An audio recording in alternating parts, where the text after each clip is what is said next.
Job était une personne qui marchait dans l'intégrité, qui avait la crainte de Dieu, mais Job n'avait pas encore vu Dieu. Job n'avait pas encore compris qui est réellement le Dieu qu'il servait. Après que Job soit passé par les épreuves, par les difficultés, par la maladie, par le rejet, par l'humiliation, et Dieu a relevé Job de cette situation et Job l'a béni au centuple. Dieu a multiplié la richesse, la bénédiction qu'il avait par 100. Et Job va dire quelque chose. Autrefois, mes oreilles ont entendu parler de toi, mais cette fois-ci, mon œil t'a vu. Qu'est-ce que cela veut dire? Ça veut dire que Job n'avait pas encore vu Dieu. Job n'avait pas encore vu réellement Dieu en œuvre. Depuis que Job a servi Dieu, depuis qu'il marchait avec Dieu, il n'avait pas encore vu Dieu.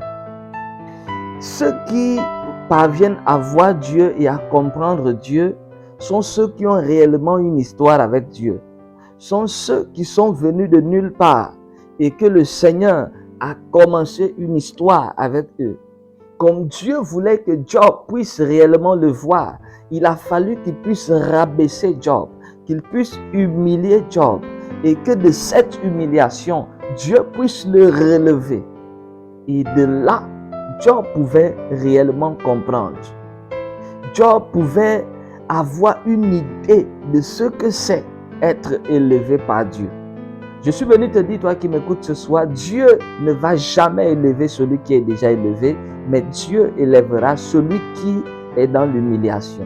Dieu honorera celui qui est dans l'humiliation. Que Dieu te bénisse.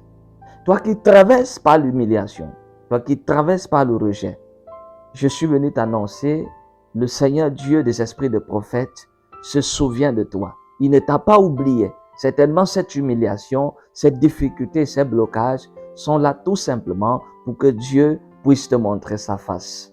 Que Dieu te bénisse et que le Seigneur se révèle à toi en cette saison. C'était le major prophète Frédéric. Merci de partager la vidéo, d'inviter plusieurs personnes sur cette page. Et pour des consultations prophétiques, je suis à votre disposition. D'ici là, portez-vous bien. Shalom.